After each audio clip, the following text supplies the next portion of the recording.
vamos a recuperar los conocimientos de bioquímica. ¿Cuándo llegaste a bioquímica? El ciclo pasado, muy bien. Entonces vamos a recuperar eso. Y también a los conocimientos de endocrinología. ¿Cuándo llevaste endocrinología? Vamos a llevar todavía la otra unidad. Entonces ahí ya vamos a tener un problema. Pero solamente vamos a hablar de dos hormonas, así que son sencillas de entender. Bueno, el objetivo entonces es ver cuál es la importancia del equilibrio energético, pero en realidad el objetivo de su clase, según sus objetivos, es entender qué es lo que pasa con el cuerpo en el estado de ayuno y en el estado postprandial. Ya, ayuno es cuando pues, no has ingerido alimentos, y estado postprandial es las siguientes 2 horas después de haber ingerido alimentos. Ya, o sea, después de haber comido y sin haber comido. Ayuno y estado postprandial, a eso se refiere. Entonces, el objetivo es ver qué reacciones bioquímicas se dan en el cuerpo mientras estás en ayuno y qué reacciones bioquímicas se dan en el cuerpo mientras estás en estado postprandial. Y cuáles son las hormonas que participan tanto en el estado postprandial como en el estado de ayuno. Bien, ese es el objetivo de la clase. Entonces, primero el equilibrio energético.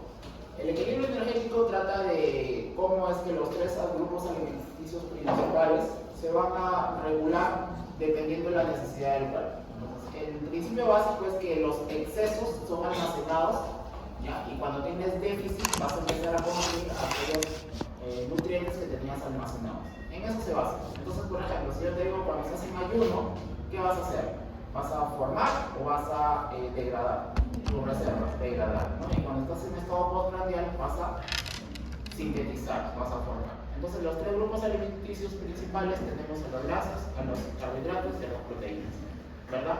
De los 3, ¿cuál es la fuente primaria de energía?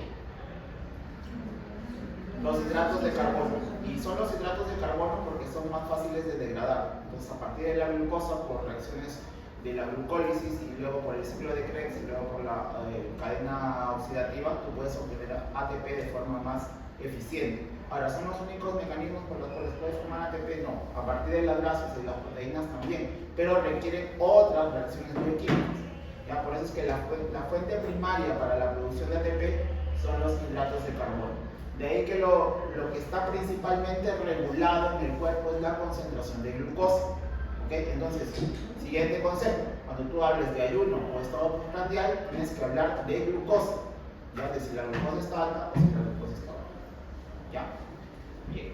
¿Cuáles son los valores normales de glucosa? Entre 70 y 100, entre 60, 70 y 100. Esos son los valores normales de glucosa cuando uno está en ayuno. ¿Ya?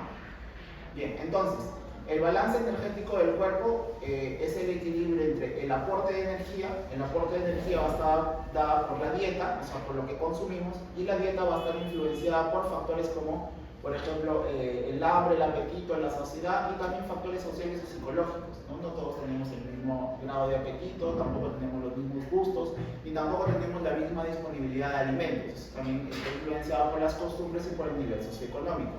Entonces, hay una serie de factores que van a modificar la dieta. Pero en general, dieta es el tipo de alimentación que tienes de manera, digamos, habitual. Esa es tu dieta, ¿ya?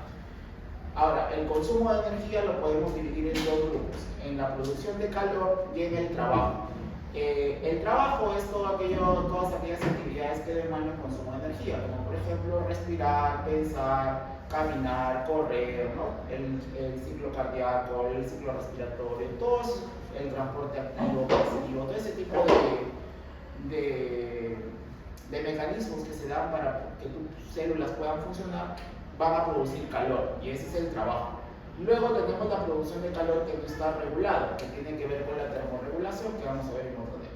Entonces, la dieta es el conjunto de alimentos que consumes de manera habitual y están divididos en los 3 grupos de alimentos principales: las grasas, los hidratos de carbono y las proteínas.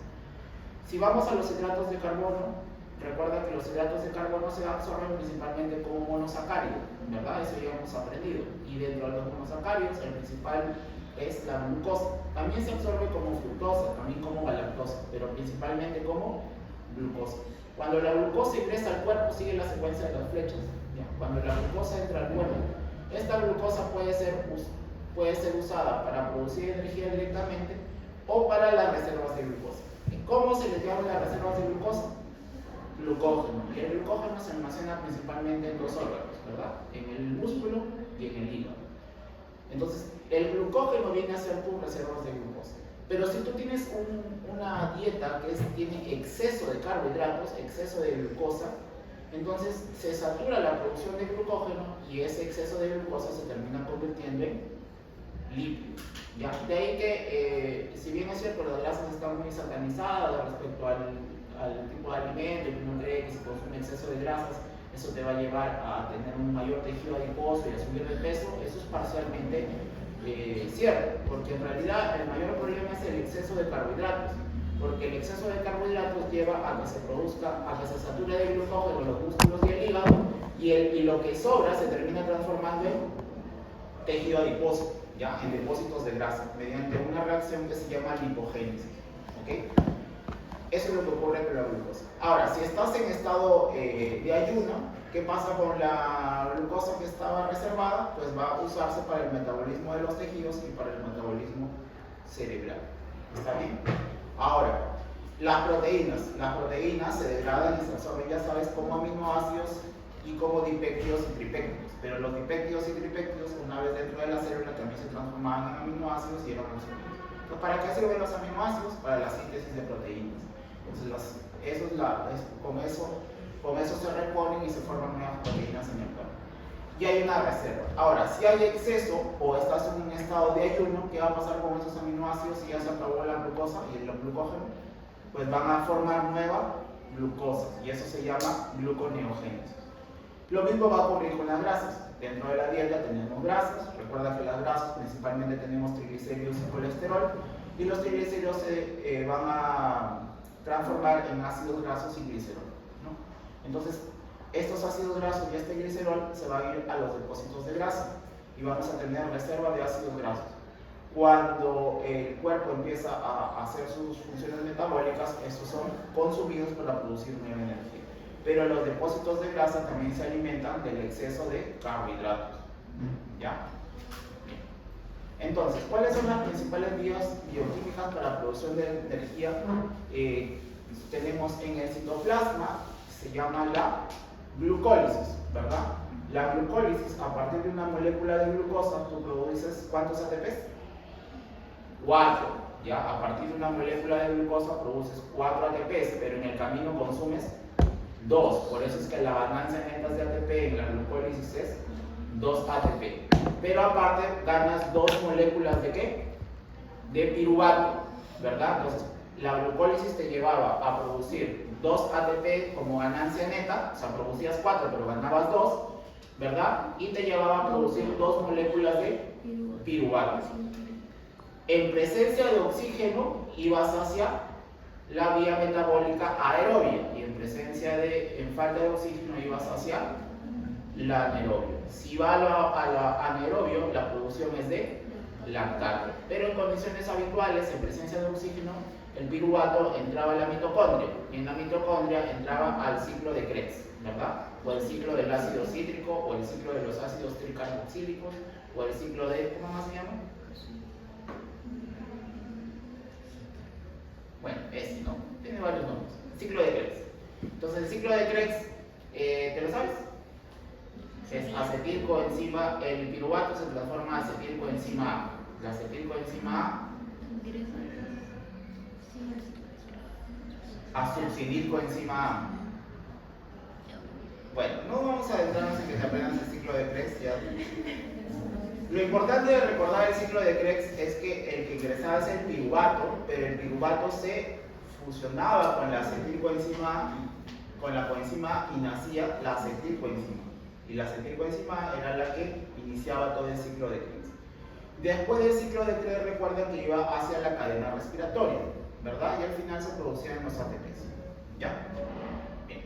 Entonces, ¿cuál es el destino de los nutrientes en el metabolismo, en el estado postprandial y en el estado de ayuno? Pues en el caso de los hidratos de carbono, tienes que preguntarte, a ver, ¿estoy en ayuno o estoy en estado de postprandial? Si la respuesta es que estás en estado postprandial, que acabas de comer, pues los hidratos de carbono se van a usar o para producir energía o para ser almacenados. Son las únicas vías. Las proteínas se van a usar para sintetizar nuevas proteínas o para ser almacenadas. o para formar, recuerda que todo exceso se termina transformando en qué tipo de tejido y en qué tipo de reserva, adiposa, en grasas. Y en el caso de las grasas, cuando estás en estado postprandial, se usarán para que sean almacenadas. ¿Cuál es la hormona que participa en el estado postprandial? Es la insulina. ¿Ya? La insulina es la hormona del estado postprandial, porque es cuando tus niveles de glucosa y de ácidos grasos y de aminoácidos están elevados. Por tanto, por retroalimentación negativa, ¿qué va a hacer la insulina? Si en el estado postprandial tus ácidos grasos, tu glucosa y tus aminoácidos están altos en sangre, esto es el estímulo para que se libere insulina. Entonces, por retroalimentación negativa, ¿cuál es el efecto de la insulina? Disminuir la glucosa. Eso se llama ser hipoglicemiante. Ya también aumenta la reserva de ácidos grasos y de proteínas. Entonces, si te preguntas, ¿qué hace la insulina? ¿Síntesis de proteínas? Verdadero. ¿Por qué? Porque la insulina se activa cuando hay exceso de aminoácidos, entonces hace que los aminoácidos se almacenen. La insulina, ¿qué hace con la glucosa? La disminuye, porque participa en el estado postprandial. En cambio, cuando estamos en estado de ayuno, la hormona que va a participar es el glucagón, también producida por el páncreas. Entonces, ¿qué va a pasar con los hidratos de carbono? Pues si estoy en estado de ayuno, voy a recurrir a mis reservas. Esas reservas se llaman glucógeno, que principalmente están en el hígado y en el músculo, y se van a transformar en glucosa 6-fosfato para luego pasar hacia la glucólisis y luego piruvato, ciclo de Krebs y todo lo que tú ya conoces. ¿Okay? En el caso de las proteínas y las grasas, recuerda que se van a transformar. Las proteínas pasan a ser aminoácidos y las grasas pasan a ser ácidos grasos. Y ambos van a entrar a un proceso para formar nueva glucosa, que se llama gluconeogénesis. ¿Está bien? ¿Y cuál es la hormona que participa ahí? El glucagón. ¿Ya? Entonces, ya de manera general ya entiendes los mecanismos. Tenemos estado postprandial, significa que hay exceso de nutrientes en sangre. ¿Qué hormona se libera? Insulina. Y en el estado de ayuno tenemos déficit de sustratos metabólicos, o sea, déficit de glucosa. ¿Quién se libera? El glucagón. Y va a hacer que se degraden para que vuelvan a la norma. Ya, entonces, si ya entendiste ese mecanismo, ya luego lo que sigue son cómo se llaman las reacciones. ¿Ya? Entonces, el metabolismo en el estado de ayuno. Primero, estado de ayuno, o sea, no ha comido esta persona. El glucógeno hepático se va a convertir en glucosa. Entonces, los depósitos hepáticos de glucógeno pasan a una reacción que se llama glucogenólisis. No confundir, no es glucólisis. Glucólisis es de glucosa a piruvato. ¿Okay?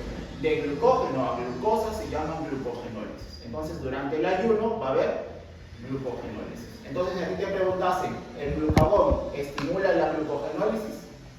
Verdadero, porque ya quedó claro que el glucagón se libera durante la fase de ayuno. Por tanto, el glucagón estimula la glucogenólisis en el hígado. ¿Qué significa eso? Que el glucagón le dice al hígado, ¿sabes qué? Ese exceso de ese glucógeno que guardaste cuando él había comido, ahora necesito que lo vuelvas a transformar en glucosa para llevar los niveles de glucosa al estado normal. ¿Ya? Y eso se usa para la producción de energía. Bien. Recuerda también que el cerebro, el sistema nervioso central en general, ya que tiene la barrera hematoencefálica, solamente produce energía a partir de glucosa y cetonas. Ya no puede usar ácidos grasos directamente. Ya solo usa glucosa y cetonas. Ya. De ahí que cuando no has comido varias horas, pues lo primero que te empieza a fastidiar. Te empieza a doler la cabeza, no es frecuente eso. Te da dolor de cabeza porque como tienes déficit de glucosa, las arterias del sistema nervioso central se dilatan, hacen vasodilatación, y esa vasodilatación roza con las meninges, que son las membranas que cubren al cerebro, y eso genera dolor, cefalea. ¿Ya? Recuerda que cuando un tejido tiene déficit de un nutriente, responde con vasodilatación para aumentar su flujo y de esa manera reciba más nutrientes.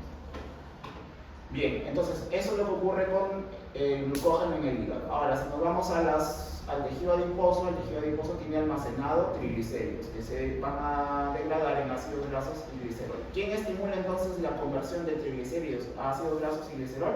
¿Qué hormona será? El glucagón, porque estamos en una fase de ayuno, ¿verdad? Entonces, estos ácidos grasos libres van a ser usados ya sea para la producción de energía directamente en los músculos, o van a ir a la formación de nueva glucosa, que se llama gluconeogénesis. ¿Quién se encarga de la gluconeogénesis? El hígado. Bien. Por otro lado, los músculos son una de las fuentes más importantes para almacenar proteínas. Entonces, si estás en ayuna, si ese ayuno se vuelve prolongado, ¿qué empiezas a hacer con las proteínas?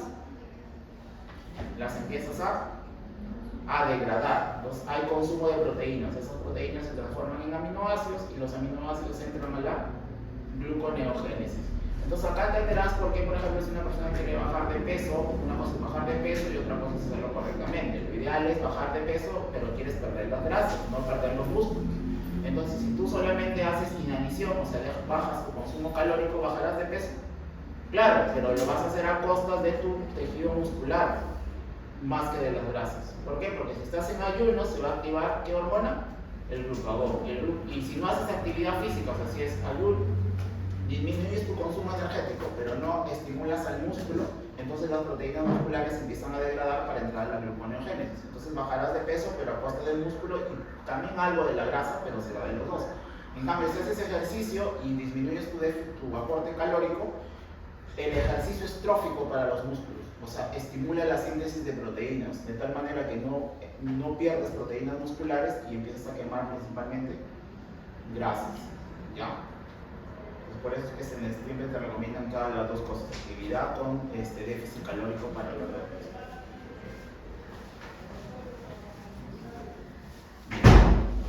Entonces, ¿cuáles son las dos hormonas principales que ya las hemos mencionado? Es el glucagón y la insulina. Entonces, para que quede claro, el glucagón para el ayuno, la insulina para el estado postprandial. ¿Dónde se producen? En esta glándula mixta llamada el páncreas. El páncreas es una glándula mixta porque tiene una porción exocrina y una porción endocrina. La porción exocrina es la que estudiamos en sistema digestivo, que es la que produce el jugo pancreático con las enzimas pancreáticas, y para que sea una glándula exocrina tiene que tener un conducto. Esa es la condición para hablar de glándula exocrina. Entonces, como el páncreas exocrino tiene su conducto principal llamado Wilson y accesorio llamado Santorini, es considerada o tiene una parte exocrina. Es más, el 99 al 98% del páncreas es exocrino, solo el 1% al 2% es endocrino. Y todo lo que es endocrino es porque produce unas sustancias llamadas hormonas. Y las hormonas, por definición, deben pasar a través de un conducto o hacia el torrente sanguíneo. Hacia el torrente sanguíneo. Y eso hace que una hormona pueda viajar, si entra a la sangre, puede viajar por o llegar a todas las células del cuerpo. Entonces, las dos hormonas principales que produce el páncreas endocrino son el glucagón y la insulina. ¿Cómo se le llama a la porción del páncreas endocrino? Los islotes de láminas. Entonces, en la histología, cuando te muestran tus láminas, vas a ver, esto de acá está muy aumentado, pero vas a ver que estas células, por ejemplo, de acá, que son más rojas, o sea, que se tiñen más con eosina, ¿ya? Son las porción del páncreas exocrino, pero cada tanto hay unos parches más pálidos que son los islotes de Langerhans. Y justamente se les llama islotes porque son como grupos celulares que están dispersos dentro de todo el páncreas, ¿ya? Estos de acá son los islotes. Los islotes tienen 4 grupos celulares. Tenemos a las células alfa, que producen el glucagón, a las células beta, que producen la insulina, a las células D, que producen somatostatina, y por ahí también hay unas células llamadas PP.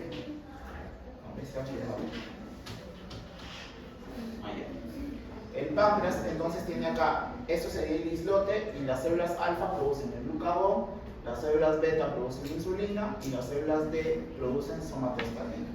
¿Ya? Por ahí también hay unas células P que producen el polipéptido pancreático, que son los 4 grupos celulares. Alfa para glucagón, beta para insulina, D o delta para somatostatina y célula P para el polipéptido pancreático. ¿Ya? Esos son los 4 grupos. Entonces, si me han entendido toda esa explicación, ya esto es muy sencillo. Fíjate acá en este cuadro, en este que estoy señalando, acá te ponen la concentración plasmática de glucosa y los niveles de insulina. Entonces, esta franja de color algo amarillo, mostaza, representa la ingesta de alimentos. Entonces, ¿qué ocurre con los niveles de insulina después de la ingesta de alimentos? Sigue la curva de color roja. Sigue la curva de color roja, pues obviamente después de la ingesta, mira, la persona empieza a ingerir alimentos, se empieza a absorber glucosa y aminoácidos e inmediatamente eso hace que aumente la concentración plasmática de insulina.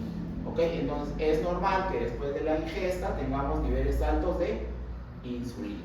Entonces los niveles altos de insulina coinciden con los picos de glucosa. ¿Y por qué? Porque la insulina hará que los niveles de glucosa vuelvan a la normalidad. ¿Cómo lo logra? Haciendo que la glucosa ingrese hacia las células, de tal manera que disminuye la concentración plasmática de glucosa.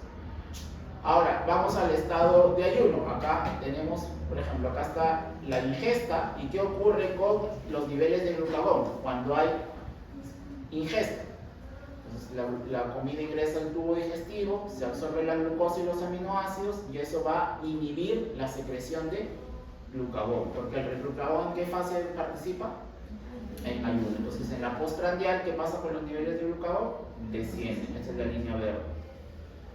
Descienden, y de tal manera que cuando entremos al estado de ayuno, nuevamente empieza a incrementarse hasta que vuelva a ingerir alimentos.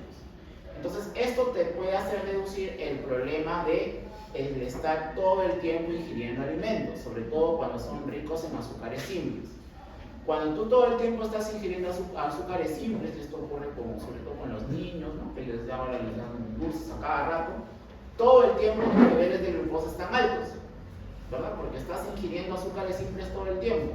Entonces, los azúcares simples son aquellos que vienen como monosacáridos o como oligosacáridos, entonces son mucho más fáciles de absorber. Entran al tubo digestivo, rápidamente se degradan en glucosa, se absorben por los mecanismos que tú ya conoces, los niveles de glucosa en sangre suben, ¿y qué hormona sale? Insulina. Ahora, ¿qué ocurre con las células cuando están expuestas persistentemente a la insulina? Generan resistencia, ¿no? Así como cuando alguien todo el tiempo te está ahí fastidiando, ¿qué genera en ti? Que lo empieces a rechazar, que ya no le hagas caso, te aburres, ¿no? Ya se vuelve poco interesante. Entonces lo mismo ocurre con la insulina. Si todo el tiempo los niveles de insulina están altos, las células empiezan a generar resistencias, y cuando generas resistencia a la insulina, esa es la piedra angular para desarrollar diabetes. ¿Ya? Por ello es que la ingesta de azúcares simples constante ya es un factor de riesgo para la resistencia a la insulina, y la resistencia a la insulina para llevar a la diabetes. ¿Ya? De ahí que no están recomendadas pues la ingesta todo el tiempo de los azúcares simples, ¿ya? Porque son los que te mantienen todo siempre arriba la glucosa y tus niveles de insulina también, y eso lleva a la resistencia. ¿Ok? Bien, entonces ahora para ponerle nombre. El glucagón, entonces, ¿qué va a estimular? Estas son las palabras que no te puedes confundir. Para que cuando todavía no te las tengas memorizadas o automáticas, siempre recuerda que el glucagón lo que quiere es que la glucosa suba. Por tanto, las reacciones químicas que va a generar son aquellas que hagan que la glucosa suba. Por ejemplo, la gluconeogénesis, como su nombre indica, formación de nueva glucosa. También hará glucogenólisis, porque si rompes el glucagón, obtienes nueva glucosa. Y también hará cetogénesis, que luego vamos a explicar en qué consiste. ¿Ok? En cambio, la insulina lo que quiere es que los niveles de glucosa bajen, por tanto va a hacer que se forme nuevo glucógeno. ¿Ok? Síntesis de glucógeno e insulina. ¿Qué más hará? Que los ácidos grasos entren a las células, por tanto, síntesis de grasas, por tanto, estimula la producción de tejido adiposo. Y también estimula la síntesis de proteínas, porque con eso los aminoácidos que comiste bajan en sangre y se transforman ahora en proteínas. Por eso la insulina es llamada la hormona del engorde, porque hace que todo lo que tú comas se almacene dentro de tus células. ¿Ya? Esta es la del engorde. Bien. Entonces, la insulina es una hormona, en realidad es un péptido porque solo tiene 51 aminoácidos producidos por las células beta del páncreas. Ya se va a liberar en presencia de glucosa. El principal estímulo para la liberación de insulina es la glucosa, cuando asciende por arriba de 100 sobre todo. También es estimulada por el aumento de los ácidos grasos y de los aminoácidos, ¿ya? Pero principalmente responde a la elevación de la glucosa. ¿Cuáles son los tejidos diana? Pues prácticamente todas las células del cuerpo, excepto aquellas que no dependen de insulina, que principalmente es el riñón y el sistema nervioso central. Ellos no dependen de insulina para que la glucosa pueda entrar. ¿Por qué? Porque la glucosa puede entrar por un transporte facilitado, ¿ya? Por una difusión facilitada. Bien. Esto de acá, este último punto dice: introduce transportadores GLUT4 en células musculares y adiposas. Ahora vamos a ver qué es esto del GLUT4, ¿ya? Y luego regresamos a esta ya. La insulina, cuando se libera en respuesta a la glucosa, se une a su receptor de insulina, que es un receptor de membrana. Eso ya lo vamos a ver en endocrino, pero por ahora es un receptor de membrana. Cuando se une al receptor de membrana, estimula la fosforilación de unas enzimas o proteínas llamadas sustratos del receptor de insulina. Se fosforilan. Esos sustratos del receptor de insulina, al ser fosforilados, inician una vía de segundo mensajero que lleva a factores de transcripción en el ADN. ¿Qué es un factor de transcripción? Es una proteína o una enzima que facilita la transcripción de una porción del ADN, ¿no? Entonces, cuando se activan los factores de transcripción, se expresan ciertos genes y eso hace que se dé la síntesis de ciertas proteínas o enzimas. Esa síntesis de proteínas o enzimas lleva a un cambio metabólico. ¿Qué cambios metabólicos? Ya hemos dicho, síntesis de proteínas, síntesis de ácidos grasos, de nuevos lípidos y la glucogenólisis, ¿no? Y también factores de crecimiento. Pero acá es importante el GLUT4. Una de las cosas principales que hace la insulina cuando ingresa a una célula es que aumenta la expresión de proteínas GLUT4.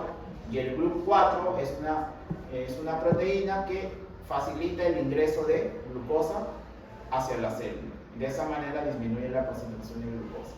¿Ya? Este es el GLUT4, no confundirlo. Ya tú ya te has aprendido el GLUT5, por ejemplo, ¿dónde estaba? Para la fructosa, ¿no? En la membrana apical de las vellosidades intestinales. ¿Qué más? Ya te habrías aprendido el GLUT2, ese está en la membrana vasolateral, ¿verdad? Bien, ahora volvemos acá. Entonces, cuando una persona ingiere la comida, la ingesta de comida lleva a una distensión de la pared del tubo gástrico, ¿no? Si tú lo sabes, hay unos receptores de estiramiento, y esos receptores de estiramiento llevan un mensaje al sistema nervioso central. ¿Cuál es la respuesta? Pues hay eferencias parasimpáticas. No te olvides, el parasimpático también estimula la secreción pancreática, ¿ya? El parasimpático. La presencia de hidratos de carbono en el tubo digestivo estimula la liberación de unas proteínas o unas hormonas llamadas péptido similar al glucagón tipo 1, ¿ya? Los llamados GLP. Estos GLP son liberadores de insulina por las células beta del páncreas. Estos los hemos mencionado cuando hicimos la primera clase, creo que puse hormonas del tubo, sustancias reguladoras, hormonas, puse insulina, secretina, colecistocinina, gastrina y el GLP. ¿Ya? El GLP es producida por las células endocrinas del tubo digestivo y se libera cuando llegan hidratos de carbono hacia la luz del tubo digestivo. No solo hidratos de carbono, también cuando llegan ácidos grasos y llegan aminoácidos. Pero ¿cuál es la importancia del GLP? Que el GLP, al ser una hormona, viaja por la sangre y le dice a las células del páncreas, beta del páncreas, que liberen insulina. ¿Ya? La digestión y absorción de nutrientes también lleva al incremento de los aminoácidos y la glucosa, y ambas cosas hacen que las células beta del páncreas liberen insulina. ¿Cuál es la respuesta? Que el hígado va a empezar a hacer glucogenogénesis. Acá esto es muy complicado, mejor simplemente di síntesis de glucógeno. También va a llevar a la lipogénesis y a la glucólisis. Mientras que las células musculares van a incrementar su transporte de glucosa. ¿Mediante qué proteína? ¿Qué expresa la insulina para que la glucosa entre a la célula? GLUT4, correcto. Una vez que la glucosa plasmática ya bajó, sobre todo por debajo de 70, por retroalimentación negativa, ahora se va a liberar glucagón.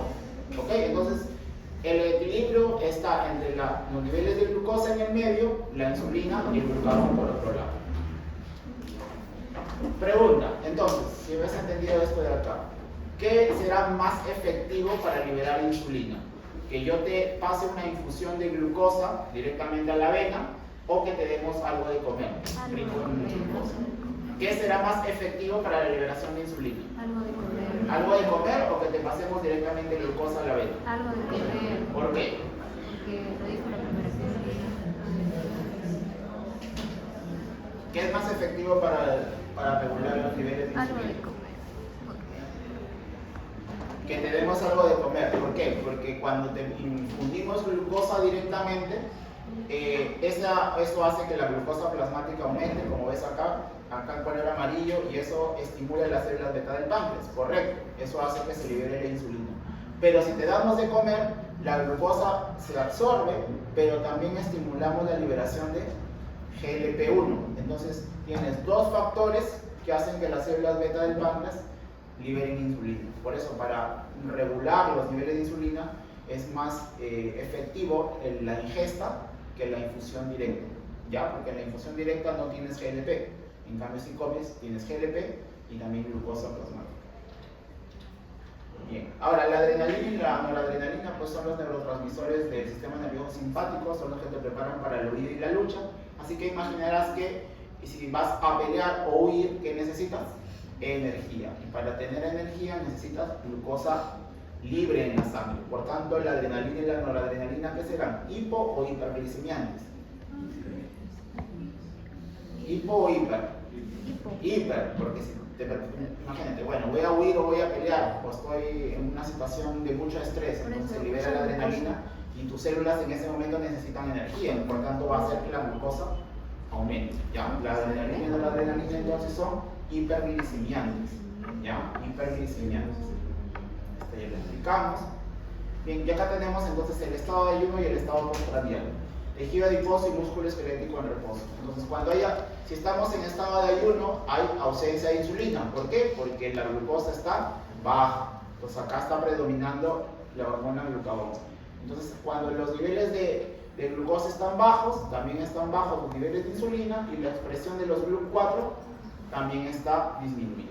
Cuando pasamos al estado postprandial, hay un incremento significativo de la concentración de glucosa que libera insulina. La insulina se une a su receptor y eso hace que los GLUT4 se expresen en la membrana celular y eso hace que las glucosas entren hacia la célula. ¿Bien? ¿Qué ocurre en los hepatocitos? En los hepatocitos, en el estado de ayuno, el hepatocito produce glucosa y lo transporta hacia la sangre mediante el transportador de glucosa. Entonces, en el estado de ayuno, ¿cuál es la hormona que predomina? El glucagón. Entonces, el glucagón lo que hace es llegar al hígado y hacer que se expresen o que se dé gluconeogénesis y glucogenólisis. Pero para que la glucosa pase hacia la sangre desde el hepatocito, recuerda que habíamos visto que los hepatocitos tenían sus cordones, sus sinusoides y tenían sus canalitos. Entonces, para que vaya hacia la sangre, hay unos transportadores de GLUT2. ¿Quién estimula eso? El glucagón. Ya, recuerda, el glucagón quiere subir la glucosa y la insulina quiere disminuir.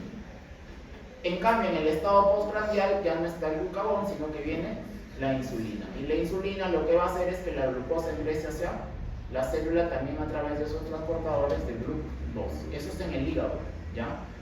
En el hígado. Los GLUT4, no te olvides, es en el músculo y en el tejido adiposo. Bien, entonces, el glucagón es un péptido también de 29 aminoácidos liberado por las células alfa del páncreas y su principal función es ser hiperglicemiante. Por tanto, se estimula cuando la glucosa está baja. Entonces, el estímulo es la hipoglicemia y el efecto es la hiperglicemia. Diabetes. ¿Alguien tiene familiares con diabetes? Bueno, la diabetes es una de las enfermedades crónicas no transmisibles más prevalentes, ¿no? Y está asociada a muchas complicaciones, no solo de la misma diabetes que produce complicaciones micro y macrovasculares, sino que produce también problemas cardíacos, renales, visuales, ¿no? Vasculares, ¿no? Incluso es factor de riesgo para el desarrollo de algunos cánceres. Entonces, la diabetes es una de las enfermedades más problemáticas y de más comunes, ¿ya? Entonces, el diagnóstico de diabetes está basado en los criterios del ADA, que es la American Association de Diabetes. Todos los años sacan sus guías, que salen más o menos entre enero y febrero de cada año. Entonces ya está próxima a salir la del 2026. Los criterios de diabetes lo han cambiado, al menos en los últimos 3 años. Se considera diabetes cuando en ayunas, que por si acaso, ojo, ayunas tiene que ser mínimo 8 horas, no haber comido nada, la glucosa sale de 126 hacia arriba. Ahí se considera diagnóstico de diabetes, ¿ya? Y también se considera prediabetes si es que sale entre 100 y 125. Ahí se considera prediabetes. Lo normal es que salga menos de 100, como ves acá en el cuadro, ¿ya? Menos de 100. Pero hay personas en las cuales por ejemplo, queda la duda, entonces hay una prueba más que se llama el test de tolerancia a la glucosa. en el cual te dan un líquido con 75 gramos de glucosa, que lo ingieras, es bien dulce, bien incómodo, lo tomas y después te miden la glucosa 2 horas después. 2 horas después debería estar en menos de 140. Si sale más de 199, o sea, de 200 para arriba, termina el diagnóstico de diabetes. Y acá faltaría un tercer criterio, que es midiendo la hemoglobina glicosilada, ¿ya? Esto ya lo vamos a aprender mejor en endocrino, pero son 3 criterios para diabetes: glucosa en ayunas, test de tolerancia oral a la glucosa y hemoglobina glicosilada. ¿Ya? Eso por ahora. Cuando toque endocrino ya ahondamos en cómo es exactamente el diagnóstico. Bien. Entonces, ¿cuál es la respuesta endocrina a la hipoglicemia? Pues si hay disminución de la glucosa, las células alfa del páncreas liberan glucagón, y el glucagón va a llevar a que la glucosa plasmática aumente mediante glucogenólisis, gluconeogénesis y la formación de cetonas, que vamos a ver en otro día. El equilibrio térmico corporal. Esto te deben enseñar en el colegio. Hay 4 maneras para perder calor. Evaporación es cuando sudas y el agua que se pone en la superficie corporal toma ese calor del cuerpo para poder evaporarse. Esto se llama evaporación, ya mediante la sudoración. El agua que se pone en la superficie del cuerpo usa tu calor para evaporarse y de esa manera pierdes calor. Otra manera es por radiación. Todo el cuerpo que tenga una temperatura mayor a 0 grados, por radiación electromagnética pierde calor, ¿ya? Esa es radiación. Luego tenemos la conducción. Conducción es cuando tú tomas un objeto de diferente temperatura. Entonces, el que tiene más calor le transmite ese calor al cuerpo con menos calor. Eso se llama conducción.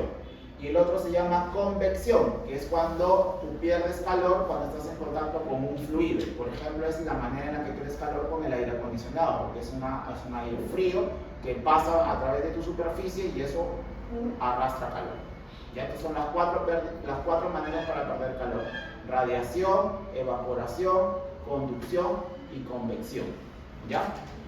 ¿Cuál es el centro termorregulador del cuerpo?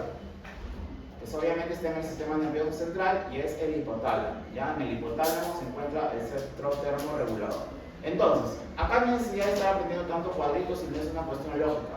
Si hace frío, ¿qué empieza a hacer tu cuerpo? Cuando hace frío, empiezas a tiritar, a temblar, entonces aumenta la actividad muscular. ¿Ya? ¿Quién controla los músculos? Pues las neuronas motoras somáticas. ¿De dónde baja esa señal? Desde el sistema nervioso central, del hipotálamo, baja por la médula espinal y empiezas a temblar. Es casi como un reflejo, no es algo que puedas controlar. Incluso a veces hace tanto frío que ya, tú quieres parar y aún así sigues temblando.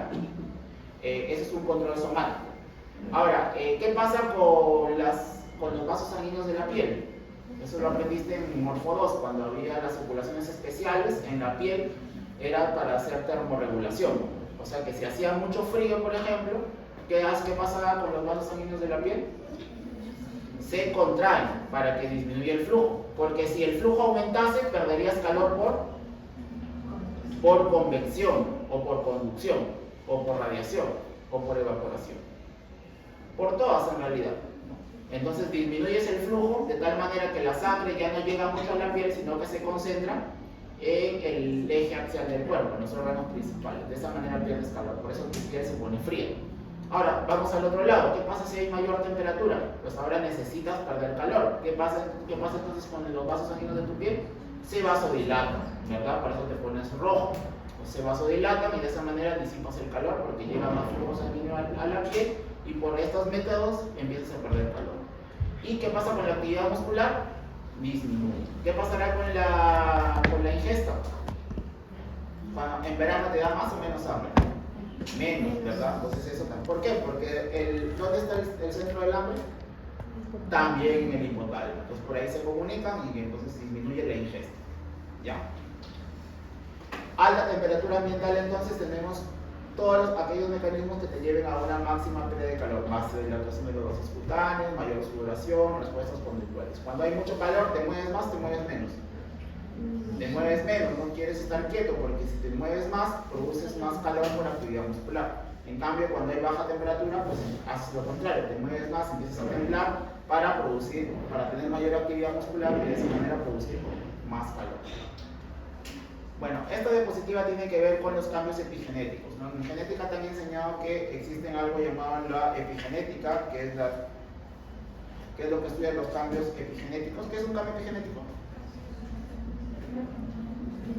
son cambios en la expresión de los genes sin alterar la secuencia del ADN, ¿no? Son, por ejemplo, reacciones de metilación en algunas secuencias del ADN, ¿no? que son producidas por el ambiente. Entonces, la actividad física o las costumbres o todo lo que hacemos durante nuestra vida puede inducir pequeños cambios epigenéticos. O sea, no se altera la secuencia, no es una mutación, pero sí hay pequeñas reacciones químicas que hacen que algunos genes se expresen.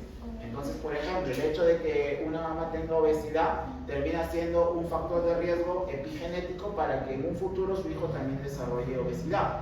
¿Ya? Eso no es una herencia simple, mendeliana, ¿no? En la que hay una herencia de un gen, sino que es por pequeños cambios, no en la secuencia, sino en la transcripción de algunos genes. Entonces, aumenta el riesgo. ¿Ya? De ahí, obesidad materna está asociado con obesidad del bebé, o mejor dicho, cuando ya sea adulto incluso. Ya también, por ejemplo, los bebés que nacen pequeños para la edad gestacional, o sea, chiquititos, menos de lo que deberían pesar, también es un factor de riesgo para cuando sean adultos sean obesos. Puede parecer contradictorio, pero ¿por qué un bebé pequeñito tiene factor de riesgo para que cuando sea adulto sea obeso? Es porque al ser pequeñito y haber vivido en un microambiente de escasez por desnutrición materna, no sabe administrar recursos. Entonces, cuando ya está sometido a exceso de recursos, cuando es adulto, lo lleva a obesidad. Y bien, ya vamos terminando ahora el ciclo de Cori y el ciclo de la glucosa alanina. Bueno, entonces tú ya sabes cuáles son los tres principales sustratos, ¿no? Que son glucosa, ácidos grasos y proteínas. Ya sabes las hormonas, ya sabes quién participa en el ayuno, quién en el estado postprandial. Ahora el ciclo de Cori y el ciclo de la glucosa. El más sencillo primero es el ciclo de Cori. Ambos tratan de producir energía, o sea, de ahorrar. Entonces, por ejemplo, tienes que ponerte en una situación en la cual estás en metabolismo anaerobio. Entonces, en los músculos, cuando hacen metabolismo anaerobio, ¿ok? ¿Qué es lo que se produce? Lactato, ¿no? Se produce el lactato. Si el lactato se acumula, te lleva a acidosis. Recuerda que es ácido láctico, por tanto haría que tu pH disminuya. Entonces, un mecanismo que tiene el cuerpo para recuperar, mejor dicho, es el lactato. Recuerda que el lactato se produce cuando estás en un sistema anaerobio. Entonces, ese exceso de lactato tiene que reciclarse. Entonces, el lactato pasa hacia el torrente sanguíneo, ¿ya? Y este lactato viaja por el torrente sanguíneo y pasa por el hígado. Entonces, cuando llega al hígado, el lactato se puede transformar en piruvato. Y cuando entra en piruvato, vuelve a convertirse en glucosa y de esa manera se recicla. ¿Okay? El ciclo de Cori, entonces, ¿en qué consiste? En el reciclado del lactato para producir nueva glucosa en el hígado. En palabras simples, en eso consiste. Pero, ¿en qué condiciones se da? Cuando estás en un metabolismo predominantemente anaerobio, porque hay exceso de lactato, el lactato viaja por la sangre, es captado por el hígado y mediante reacciones químicas lo convierte en glucosa 6-fosfato y luego en glucosa, y esa glucosa la usas para producir nueva energía. Y por eso se llama un ciclo, porque ahora esta glucosa viene por acá, se va al músculo y vuelve a producir lactato. Entonces más. ¿Ya? Pero ¿en qué situación estás? En anaerobio. Luego tenemos el ciclo de la glucosa alanina. En el ciclo de la glucosa alanina tenemos acá que el piruvato, en presencia de glutamato, que es este que dice glu, se puede producir alanina. La alanina es un aminoácido que también viaja por la sangre, llega hasta el hígado y también se puede convertir en piruvato. Pero ¿cómo es la reacción? El piruvato, en presencia de glutamato, produce alfa-zeta-glutarato y alanina. La alanina sale hacia la sangre, viaja hasta el hígado y en el hígado lo vuelve a convertir en los originales. ¿Cuáles fueron? Alfa-zeta-glutarato y glutamato, y reaparece el piruvato, y el piruvato nuevamente se usa para producir glucosa. Es muy parecido al ciclo de Cori, solo que el ciclo de Cori parte del lactato y en cambio el ciclo de glucosa alanina parte desde el piruvato con el glutamato. ¿Ya? Ambos sirven para reciclar y producir nueva glucosa. Entenderás que se producen en situaciones de anaerobias. Y el más importante, el de los cuerpos cetónicos. Cuando estás sometido a un ayuno prolongado, ¿no? En ayuno prolongado, ya imagínate, se te acabaron tus glucógenos, ¿ahora qué vas a empezar a quemar? vas a pasar a gluconeogénesis. O sea, tienes dos opciones: proteínas, aminoácidos y lípidos y triglicéridos. O sea, proteínas y grasas.